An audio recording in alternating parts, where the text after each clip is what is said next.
How do I say goodbye to what we had? The good times that made us laugh, outweighing the bad. And I thought we'd get to see forever, but forever's gone away. It's so hard to say goodbye to yesterday.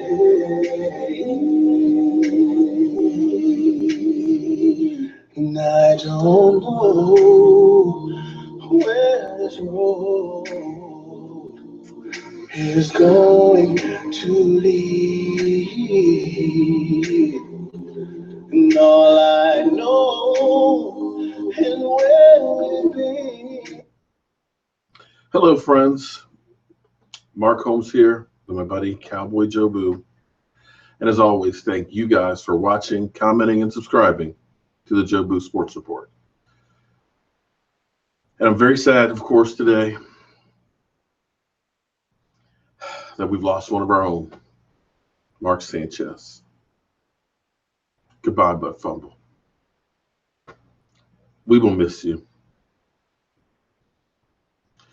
It's Friday night, friends, and you are here live streaming with the Jobu Sports Report, and I appreciate each and every one of you guys. You know, I look forward to Monday nights and Friday nights just so that way I can connect with you guys live, directly, and everything else. I mean, it's great getting all the comments and things on the videos and stuff, but there's nothing like actually being here with you guys. And it's great to see Oren, Anthony Betts, Shea Washington, Sandman, Bog Thomas. The Mark Holmes needs a refill by, oh boy, the good old Mark Holmes, Jobu needs a refill. I'm not sure if he's a troll or just a super fan, but we'll see which it is. Pablo, Versatile, Blog Thomas, Bloomin' Heights, Wiz Young, Sarah Green. Boy, you are so faithful, Sarah. You are here every week, just about every week. Ultimate Gamer 2, Cold Web, geez. Steve Telsey, wow. So how's everybody doing tonight? We have some interesting news on the Tony Romo saga. Now, I said earlier this week that I was thinking that something may happen this weekend or the first of next week because we have the NFL owners meeting happening this weekend. So that was going to give a chance for the Cowboys to talk with some of the other owners, to John Elway with the Texans and so on, and see if there is a plan and gauge what the interest really may be. Well, what we're hearing is that the Denver Broncos may not be that into Tony Romo, and they're kind of stepping back from the whole situation. Now, could that in fact be true, that they are just kind of tired of waiting? Or could it be that they're trying to force the Cowboys' hand? I'm not sure, but we're going to have to hold on tight and see what happens there. But in other interesting Tony Romo news is CBS is really hot after getting him into the broadcast booth. Now, the reason I'm sitting here thinking is Fox Sports has Troy Aikman getting all that Dallas Cowboy fan base. And maybe they're thinking, maybe we can put Tony Romo over here to rival Troy Aikman. Could it be? Doesn't sound like a bad idea. I mean, Lord knows everybody and their sister is talking about Tony Romo. Just for the fact of putting him into the broadcast booth for a year will give you all kinds of publicity because people want to see Tony Romo. We've been talking nonstop Tony Romo since he got hurt and Dak Prescott took over and started playing so well. So everybody wants to know everything about Tony Romo. It may not be that he has to be able to speak very well. It's just basically must-watch TV. Here it is, Friday night, and we're still talking about Tony Romo. Now, I don't know if you guys saw, good old first take. Let me slide my table back here a little bit. It's a little far away, and I don't have my glasses on, so it's a little harder for me to read this stuff because you guys know I'm old. But I don't know if you guys saw First Take yesterday and today, and I got to tell you, they just need to go full Dallas Cowboys. I always call it First Take Dallas Cowboys because every single day they will have at least one Dallas Cowboy story. Other teams don't get any love, the Jacksonvilles or the Tampa Bays or the Lions. It's always about the Dallas Cowboys. And one thing you can always count on when it comes to First Take and Jobu is that Jobu will definitely need a refill. And here it is. I'm messing up. Now, in case some of you guys have been wondering what the heck Jobu's been drinking, well, this is Jobu's Dallas shot. We take a good old splash of blue sriracha or sriracha something or other. Guys, I can't pronounce word crap, but it's blue. And then we take, if we can find it, there we go, some coconut rum. Because Jobu's a nut. And we mix it together, and that is our Jobu Dallas Cowboy shot. So hopefully that'll get us a little extra mojo for this season. Some of our questions here. Because Doug Free retired. Well, that's probably because we did sign a tackle/guard in Byron Bell. Played about 72 games. Drafted or signed originally by Carolina. Played there for 4 years and then went to Tennessee and played 2. And, of course, a lot of you guys are saying he's a bum. He's a nobody. But I look at him as a insurance policy. They got Chaz Green because they thought he would eventually be able to take over at right tackle, but he's had a hard time staying healthy. He's a big body, and if he could ever step up and be the player they think, he would be worth the wait. But you don't want to hinge Zeke Elliott, Dak Prescott in that offense on if he can stay healthy or not. Now, I've said before that I would like to see Collins kicked out to tackle, right tackle, like he played in college, because he's athletic, quick enough, as long as his ankle stays together, to be able to take that edge rusher, something we didn't have last year with Doug Free. Don't get me wrong. Doug Free had been a great player for many, many years. Has had brain farts and had problems here and there, but he has been a great guy in the locker room and motivating and keeping the team together. They are a very close-knit group of guys and stuff, and a lot of that comes from Doug Free. So, yes, he was getting old in age. Yes, he was having some bad penalties. Yes, he was having some bad blocks and stuff. So I'm hoping that between Chaz Green, Collins, or Bell, that we've got an upgrade there. I don't think that we could do much worse. And I think what the Dallas Cowboys plan is, we want to keep this offense exactly the way it was last year. 5th-rated offense in yardage, scoring 28, 29 points a game.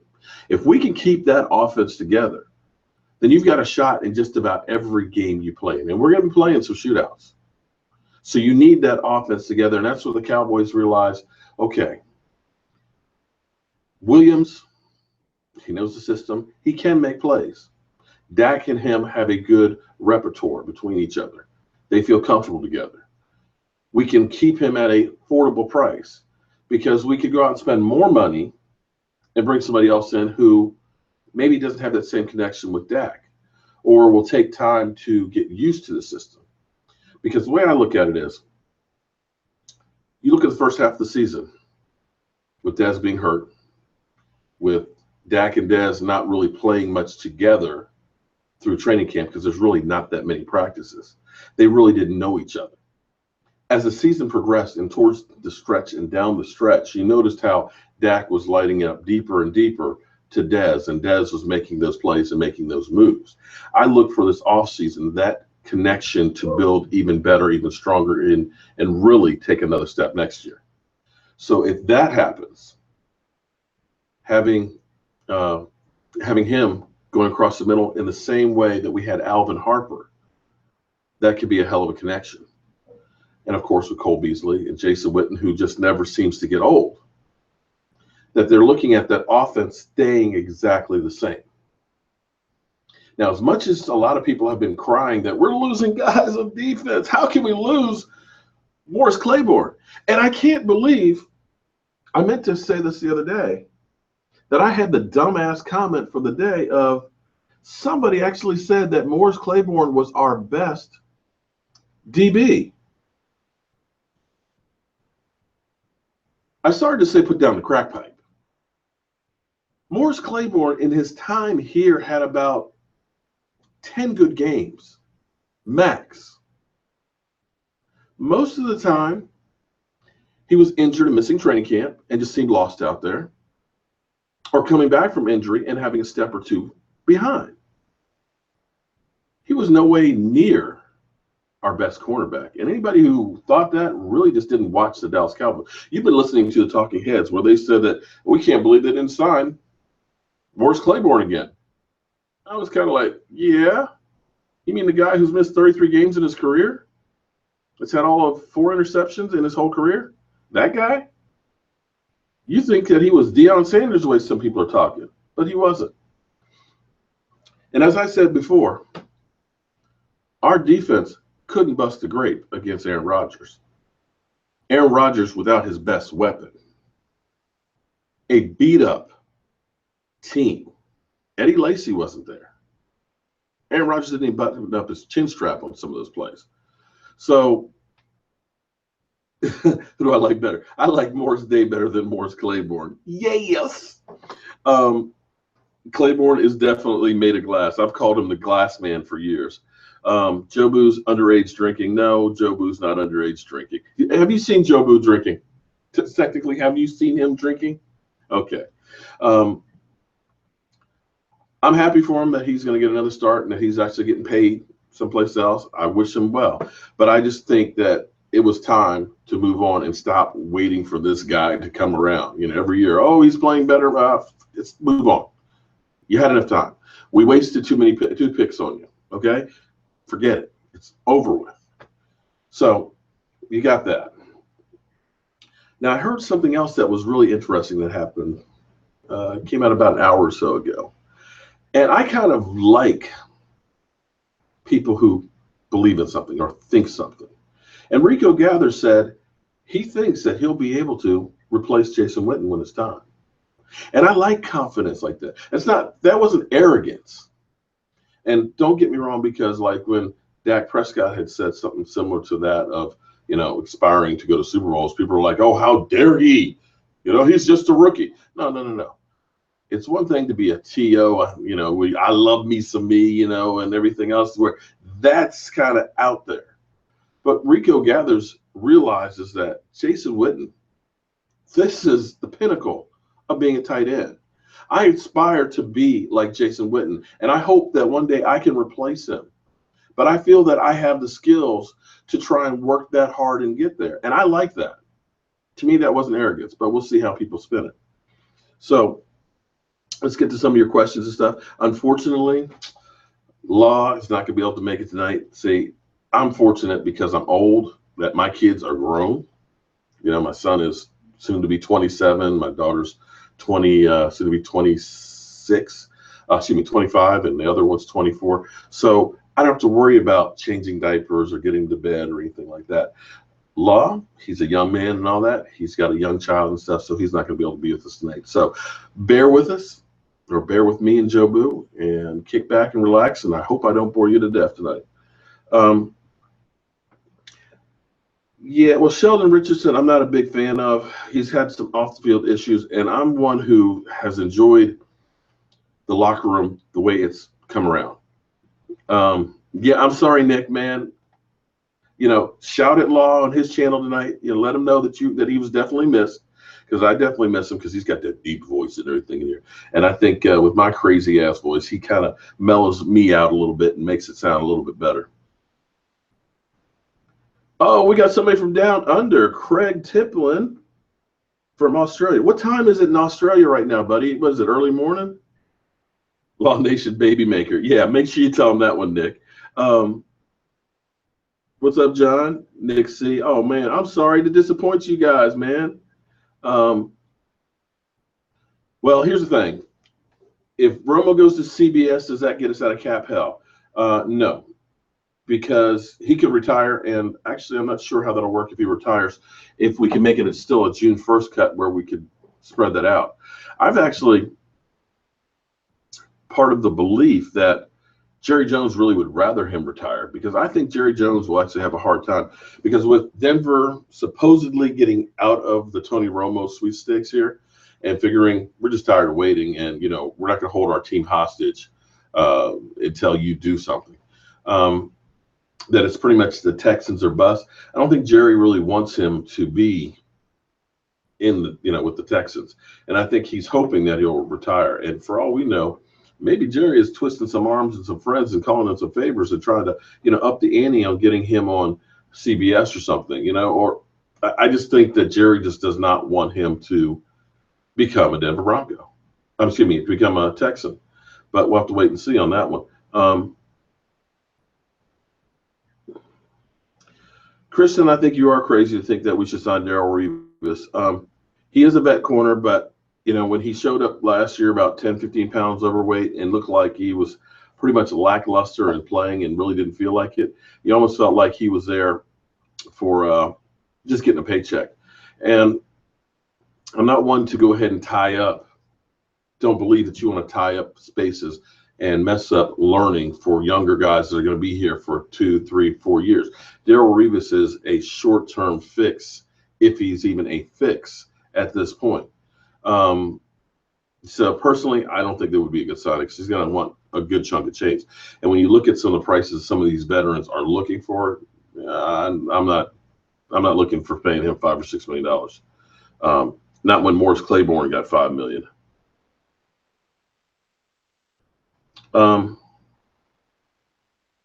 Yeah, it would definitely be a one-year deal. Cut Hannah for Rico. Well, I think Rico was actually called up during the playoffs, and I think he'll be on the called up during the definitely during training camp, and we'll see how he does. I'm actually looking forward to seeing what he does.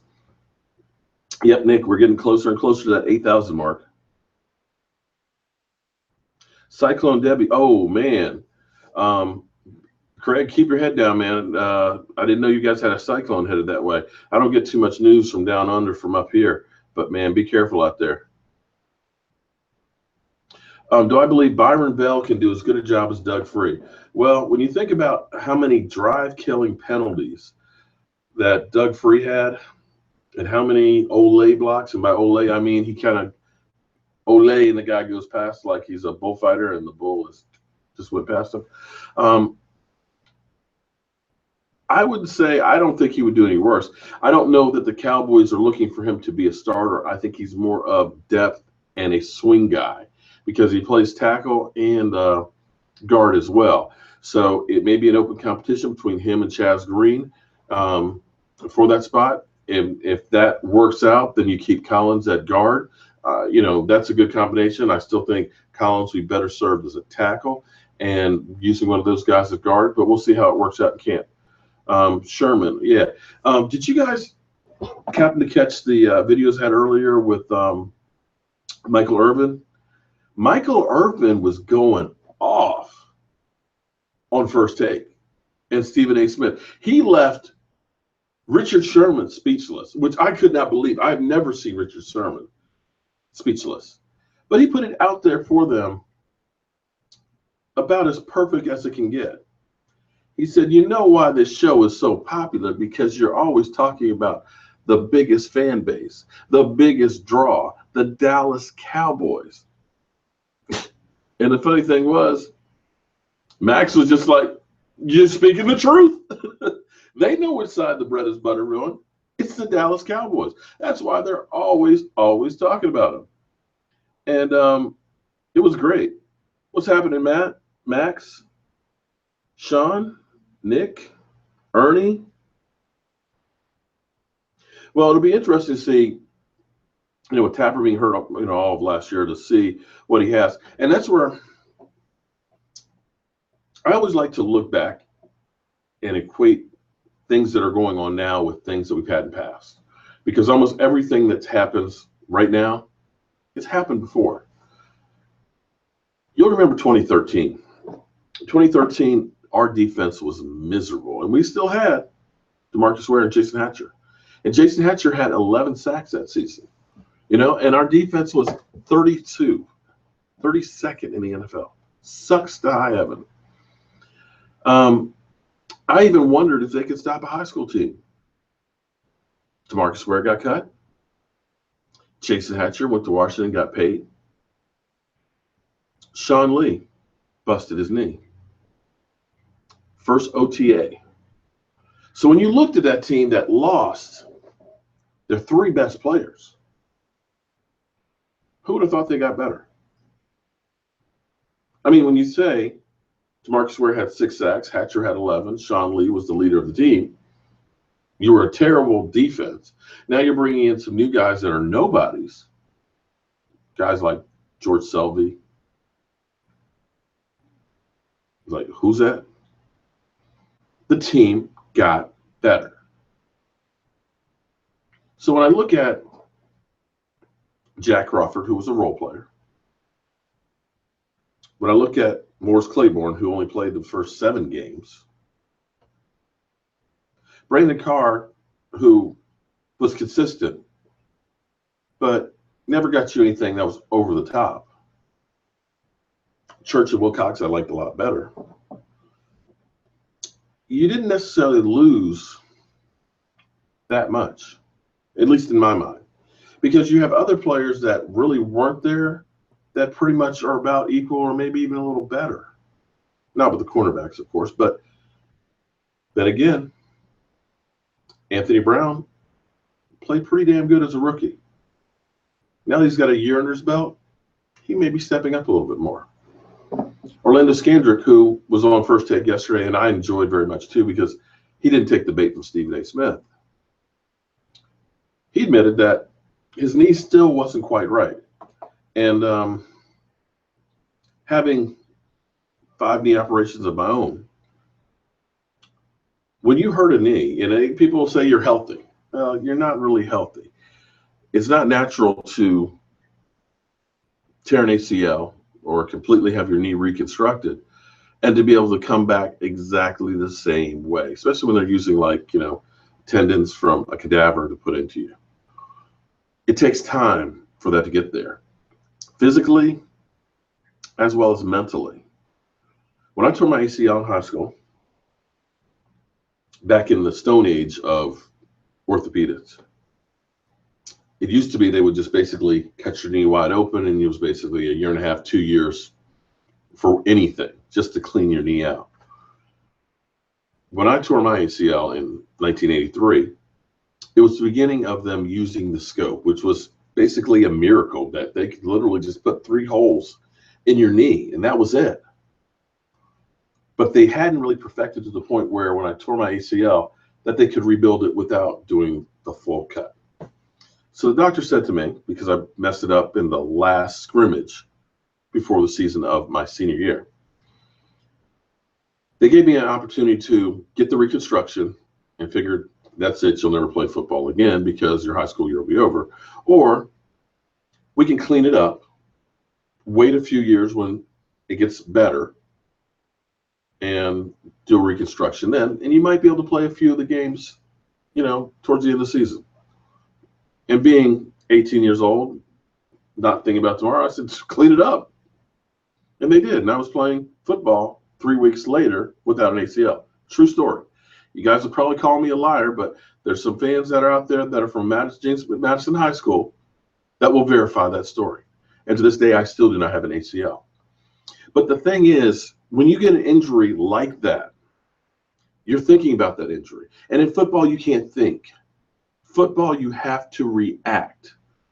Because you'll get a little twinge in the knee and you're thinking, oh God, did it just pop?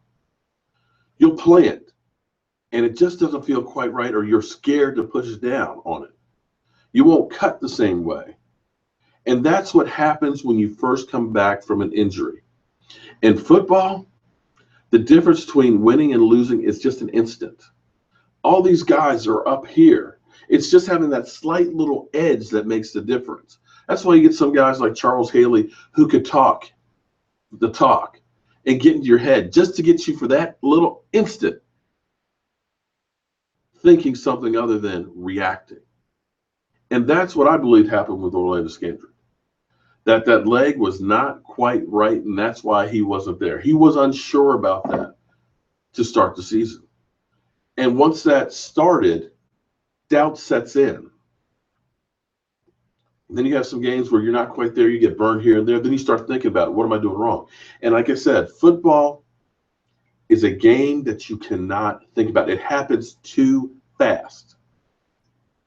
And that's the thing that I love about Dak Prescott. Because you'll see a guy, he'll throw an interception, and you'll see it eat him up. They'll start thinking about it. You got to be ice cold. You got to go out there and play. You have to have a short memory. You forget about what happened to play before. Because if you don't, you're going to make the same mistake over and over and over again because you're thinking about it. So that's what I believe happened with Orlando Scandrick, and why I think that this year will be a better year for him, because he's had a whole nother year for that thing to heal. And you watch, he will be better. So you got Anthony Brown, you got Orlando Scandrick. You got Byron Jones, who I think was a very underrated safety. They didn't get a lot of picks, but he still plays really, really well. So that right there is a pretty good group to start with. You look at the defensive line. Topper may not be so bad. We'll see when he gets on the field. You've got Collins. Collins played damn good for a rookie. You've got DeMarcus Lawrence, that if that back heals up right, he had 8 sacks 2 years ago. That's not bad. David Irvin became a beast as a part-time role player. So all of a sudden you start saying, okay, the guys we lost, in Tyrone Crawford, if he can shoulder heals up well, because he's been playing with a bad shoulder for 2 years, you add that to that. That's not as bad as it sounded when you lost Jack Crawford and some of the other guys, because we have similar guys that are already in the pipeline. Now, the key may be, I said Stephen Paya. I pointed out in a video that he was in a defense that was more of it was a 3-4, which is more of a read and react type of defense, which is more passive. He is an attacking type of defensive lineman who has speed enough to blow past people. But when he played in Cleveland and he played in Washington, that's not what he was trying to do.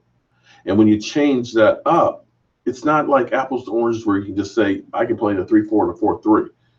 When one is, I've got to hold up the offensive lineman and try and read where he's going and fight pressure, as opposed to saying, get there. So when the ball snaps, you're going to that spot. And that's Stephen Paya.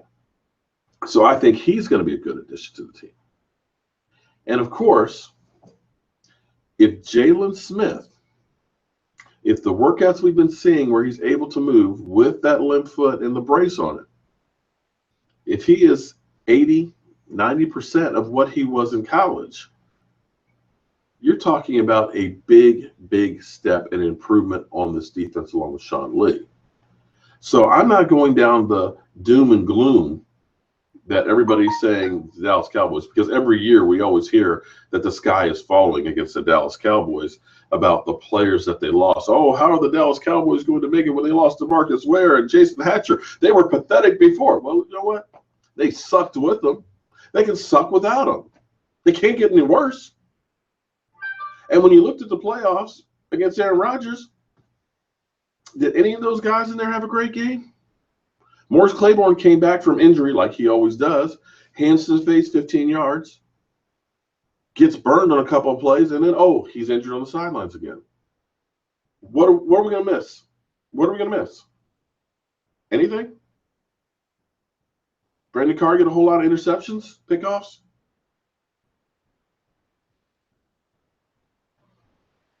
So, with our offense, putting all the pieces together, keeping that together, we got 7 picks right now that we can spend on the defense. And we've got the defensive draft wide open. It's a deep defensive draft. Oh, and one other thing. With the players we've lost in free agency, we're going to have a lot of compensatory picks next year. We're going to be almost New England-like with the number of picks that we'll get. We'll get another 3 or 4.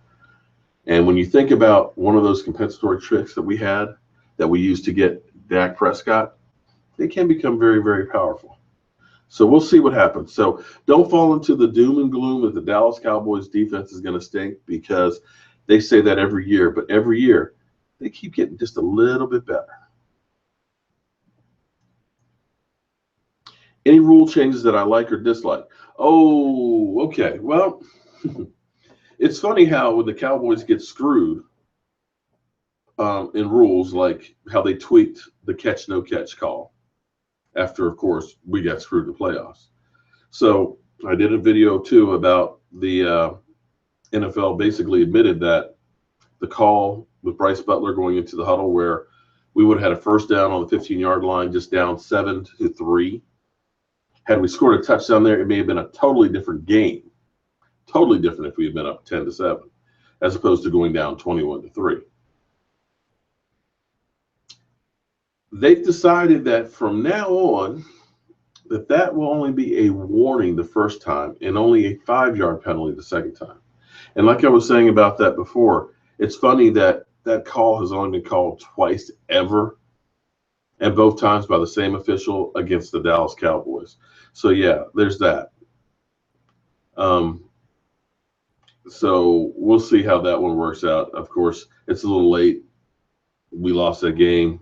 Bad call. Definitely, I believe, affected the outcome of the game. But hey, nothing we can do about it now. We can only hope for the future. The other thing that's going to be interesting, which I'm not sure how much I like it or not, is they're trying to speed up the game, and by doing so, they want to make all of the instant replay calls from New York. So instead of the official going up underneath the hood on the sidelines of things, they'll start looking at it immediately in New York and talking with the officials on the field about making the call. And when I think about guys like Baldino, who will be in charge of that, who basically said that, oh, the Dez Bryant catch was definitely not a catch and yada, yada, yada. And then they pointed out some other catches that were similar that were called catches. And he said, oh, yeah, but that's a catch. So I wonder, with it being in New York, with, is there a football team in New York? A team or two? If some of those calls may be a little biased. I don't know. We'll have to wait and see. So, yeah, those are two things that are kind of interesting. We'll see. We need Tony Romo as a water boy. Well, I tell you what, if he was like the water boy in the movie, I'd love to have him on the field. What is the deal with the celebration rule? Well, the NFL right now is working on a video, and I would love to see this training video of what is allowed and what isn't allowed for players, so that way there won't be any misconception on what's called and what's not. Sanchez is better than Romo. Buddy, have you been stealing Jobu's Rome? Seriously, Sanchez is better than Romo. But here's the amazing thing that I'm sitting here looking at, and it's really got me thinking that here it is. Josh McCown gets a $13 million contract, $6 million guaranteed to go to the Jets. Here it is. Johnny Manziel is talking to New Orleans about coming. Johnny Manziel. Johnny, who has never met a party he didn't like. Johnny, who's a TMZ favorite. That guy might get a job, yet nobody will give up anything for Tony Romo and take a chance on him? Seriously? Mark Sanchez going to the Bears? The Bears? Seriously? And nobody wants to give up anything for Tony Romo? Does that seem quite right to you guys? The fact that the Texans gave up $75 million contract for Brock Osweiler, who had, 4 games with an all-world defense? You gave up $75 million for that guy, but you won't give up a 4th or a 5th round draft pick for Tony Romo? Does that make sense to you guys? Because I'm sitting here looking at this and seeing that bums are getting jobs. Yes, sir. Johnny Manziel. Yeah, that's always a good one. But hey, What do I know? I am just a guy with a voodoo doll and a day job.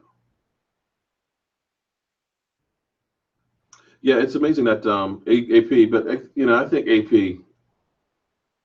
I said this before because a lot of people are like, we need Adrian Peterson. I think one, his contract, he wants too much money. Two, he's old. Running backs don't get better with age; they just get older. You're right. Johnny will drink Jobu under the table. Definitely, I will not disagree with that one. Who do we acquire in a backup role? Well, we got Kellen Moore right now. You might see us do a late round draft pick on a quarterback. And of course, we have Jamil Showers, who's also still on the roster, although they're trying to make him a DB, who could become an emergency backup quarterback. But generally speaking, you're probably looking at two quarterbacks on the roster just to have that extra space. Because if you look at with Tony Romo, you got to have three quarterbacks on the roster. Because Tony Romo, is going to get hurt. It's almost statistically probable. So you got to have a third person that's in the cylinder. When you start looking at Dak Prescott being a younger guy and things, you might roll the dice and say, we can make it with two quarterbacks on the roster.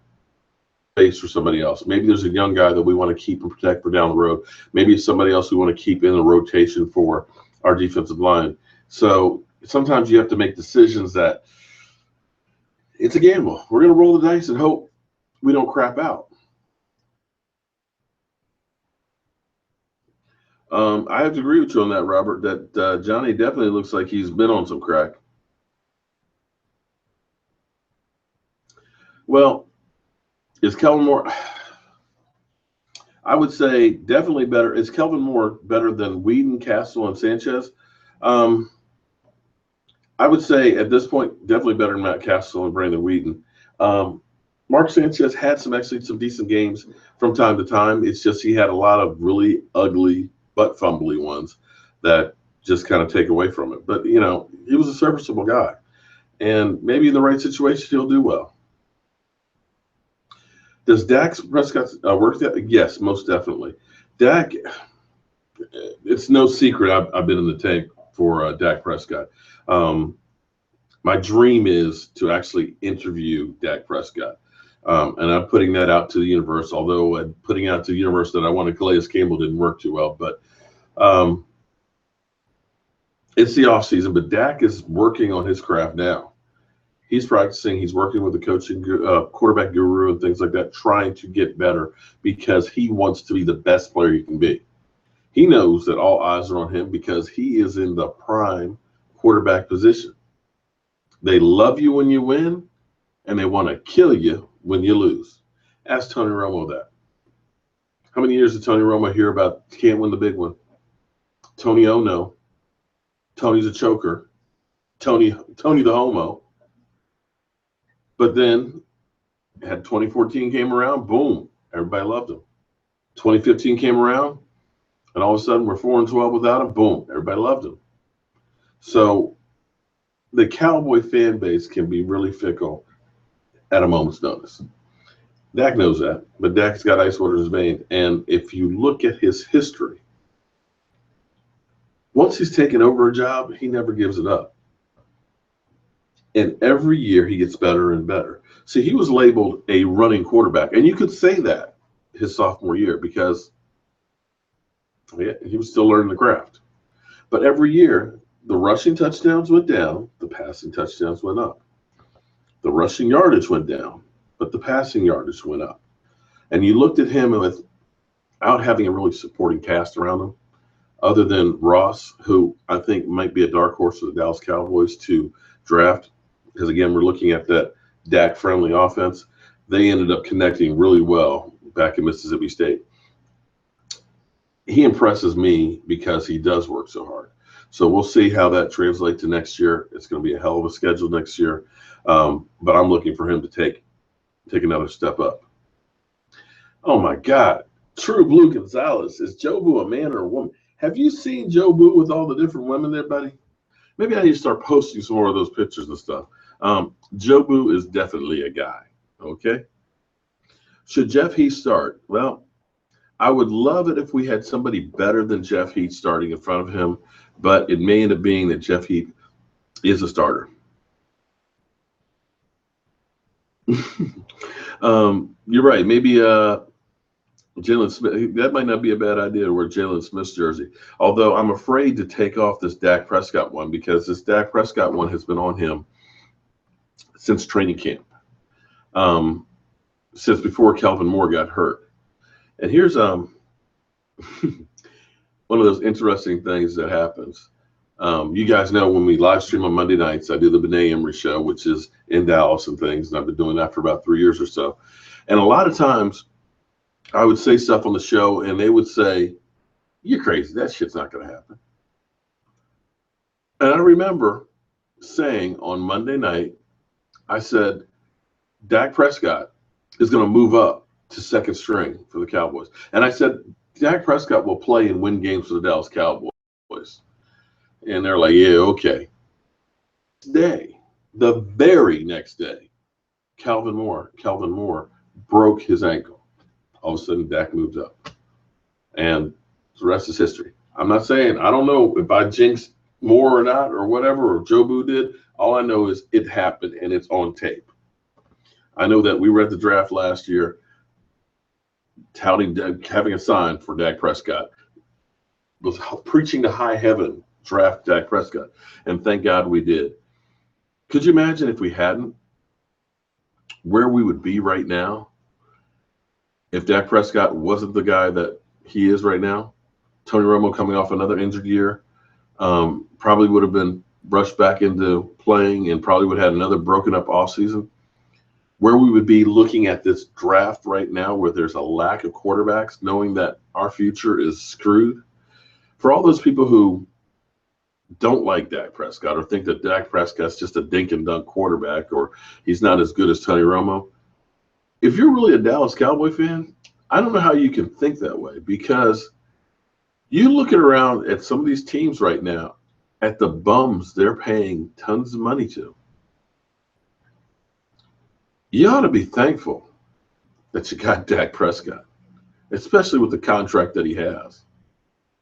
Dak Prescott, $600,000. Josh McCown, $6 million guaranteed. Kirk Cousins, franchise tag, $24 million. See my point?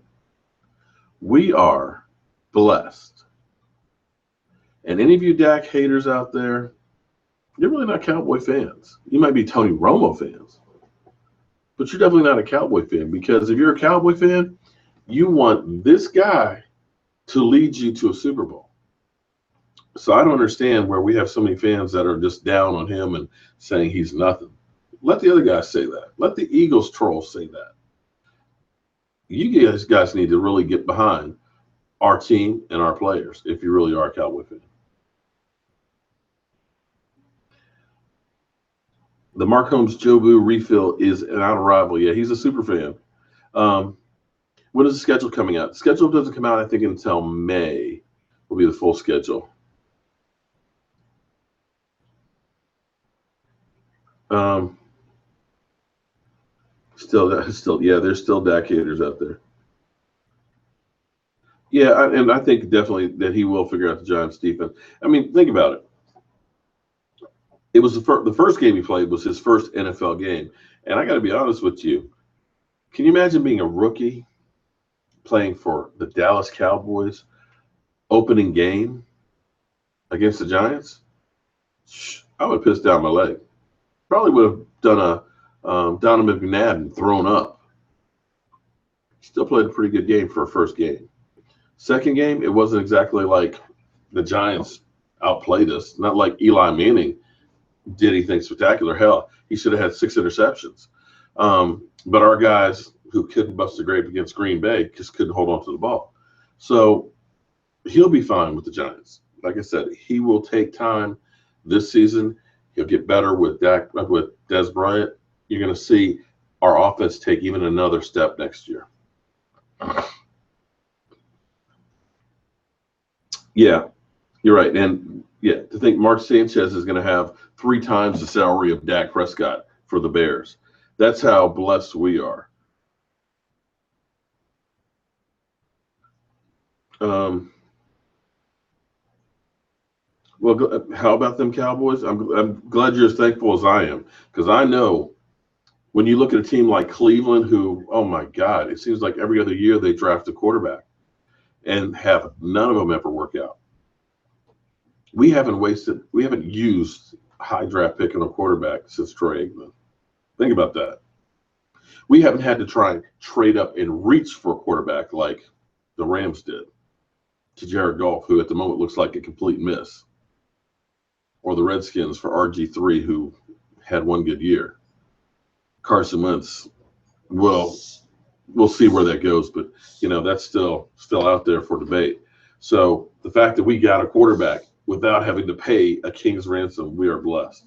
The fact that we've got a franchise running back who, hopefully, it's been 2 weeks since we've had him in the news, stays out of trouble the rest of the offseason.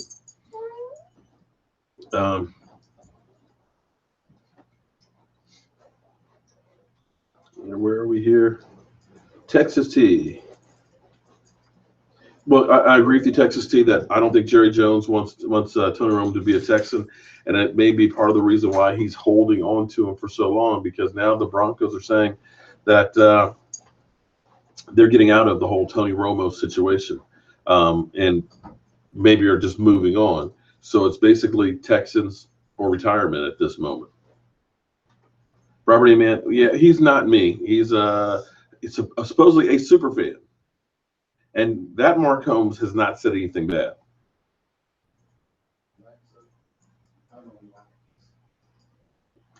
See, man, I can't figure it in the playoffs. I mean, to Green Bay twice, and we get hosed in a couple of calls. It doesn't make any sense because, God, it just hurts. One thing I will say, hey, Jackie, how you doing tonight? Is I've still not sold on Jason Garrett. As bad as our defense played in that game, we still had brain farts from the coaching staff. And it seems like in crunch time in many, many games, we've had mistakes that have been made from. And I pray, and I pray that they get better. I pray that each season that we won't see the same kind of mistakes, like icing the kicker or being up by 26-3 and still passing the second half more than the Green Bay Packers, who are trying to get back into the game. Or games like playing against the Lions twice, being up big and throwing interceptions in the second half when you should be running the ball. Clock management, where you're spiking the ball with 39 seconds left and then throwing a couple of passes instead of running the ball to run out the clock and leaving time for Green Bay to come back and win.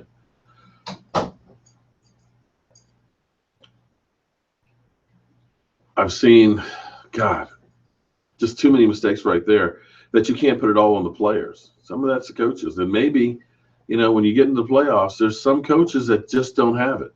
Marty Schottenheimer, you couldn't tell me that he couldn't coach. But for whatever reason, when the playoffs came, boom, nada. Wade Phillips as a head coach, same thing. Players loved him, get the teams winning, just until it came to playoff time. And it doesn't make any sense, because if you can win during the regular season, but you just don't do it in the playoffs, I don't know. I'm hoping that I'm wrong about Jason Garrett and that we're going to win it all with him, but I have my doubts with it.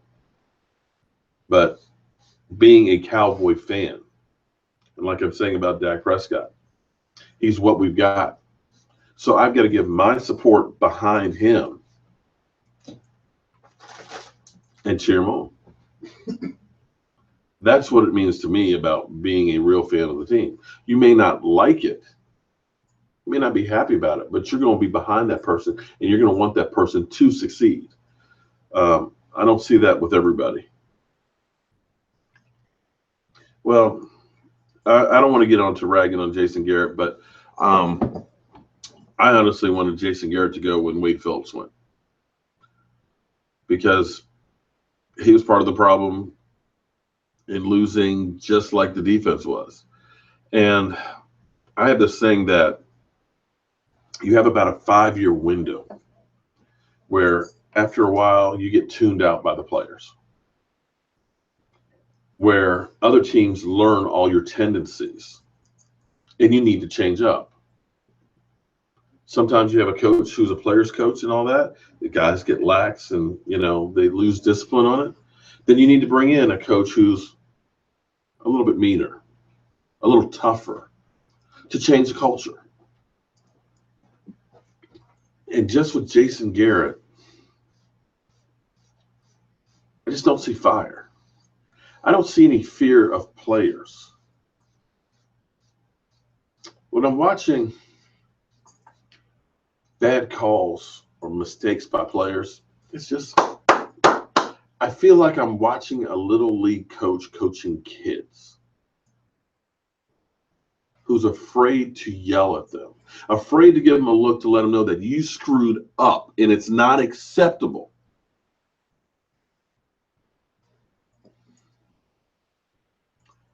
The day after we lost to Green Bay,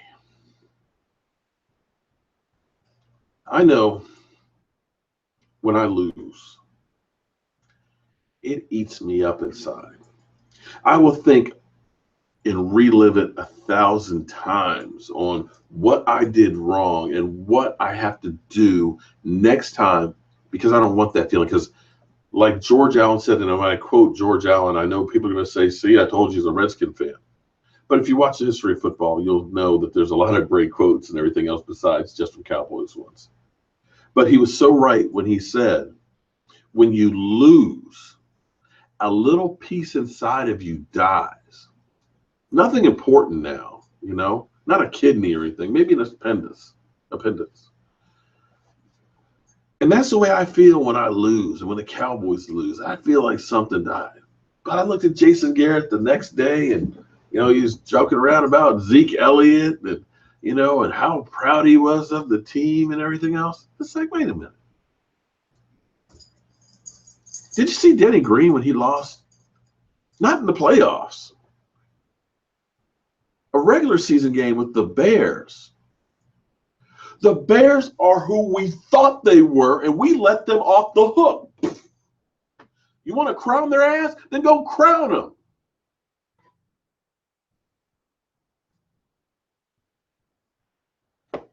Playoffs? Are you kidding me? Playoffs? I'm just trying to win a game.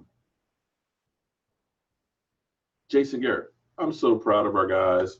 They had a great season. What? What? You look like you just came from the fair and just had, funnel cake. I'm so proud of that funnel cake, and that stuff was so good. You just lost in the playoffs. You had the victory right here, and you're not upset?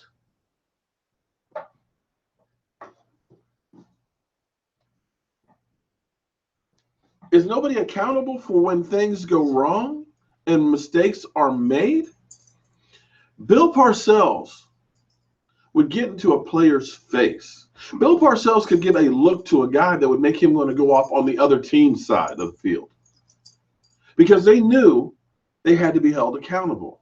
Jimmy Johnson would throw a projector at your ass and cut you in a minute. I know it's a different era, a different time.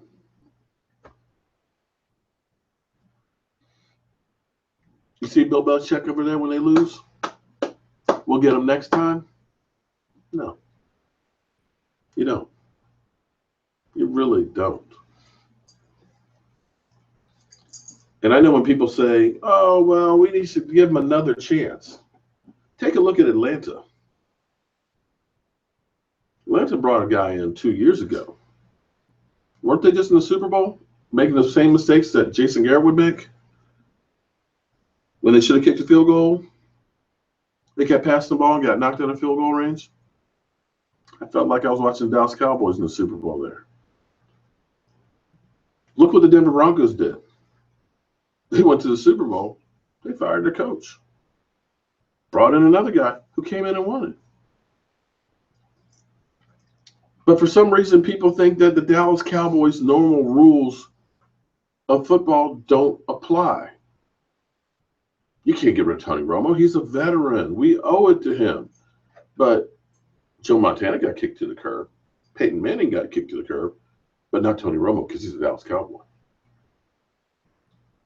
Other coaches have done more with less, get fired, but Jason Garrett keeps his job because he's a Dallas Cowboy coach. He's going to be the next Tom Landry. How long do you wait for that to happen before you realize that it's not going to happen? Jason Garrett's been here for 10 years. 2 playoff wins. Tony Romo gets all the blame for those 2 playoff wins.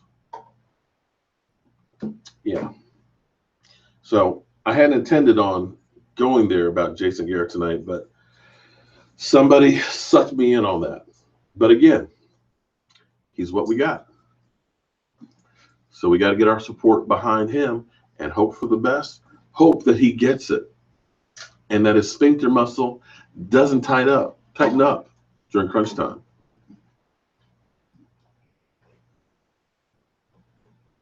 Eric, I am so hoping you're right.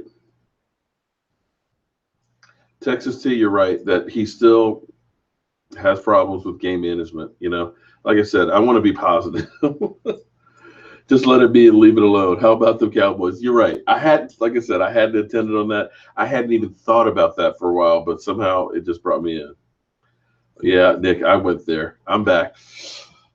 Okay. I'm back.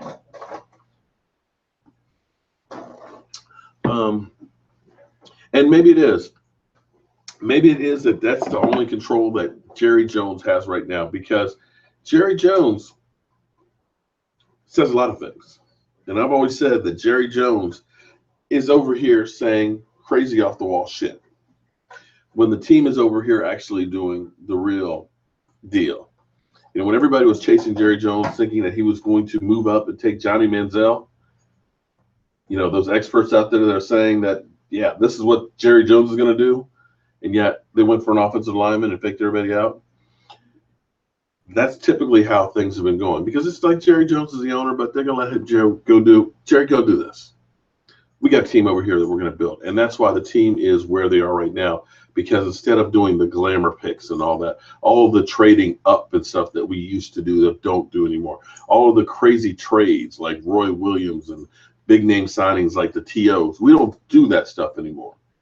The team is now got a bright future because we don't do all that wildcat oil man trading and doing stupid stuff.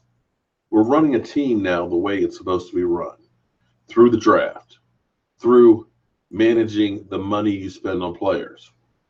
But we're still making up for the dumbass moves that we did over here. So it takes time to get that together. But when you look at the team that is built right now, that offense is young, it's strong, it's dynamic. It'll be there for years to come. And so that's what I feel good about. And I'm hoping that Jason Garrett finally gets it, because he's got some good coaches that are there. He's got some good players. It's just now a matter of baking the cake and getting it all together. But the one thing that amazes me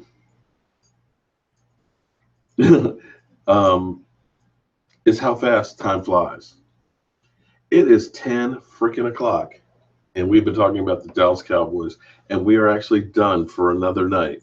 And I can't thank you guys enough for coming in here, being part of the Jobu Sports Report, listening to me rant, having all the great comments and everything else, and being part of the Jobu Sports Report, because without you guys, this would be nothing.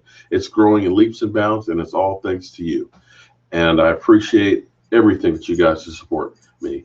I'm working on shot glasses. We may have them within a couple of weeks.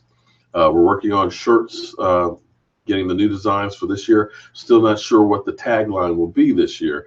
If you guys have some ideas or suggestions, be sure to go ahead and leave some comments and stuff for me, so that way you can be part of helping design what we're going to do. And as always, friends, I have got to go spend some time with my beautiful wife. So I will see you guys Monday night, 9 o'clock Eastern, And we'll be talking about what else? The Dallas Cowboys. Have a great weekend and be safe.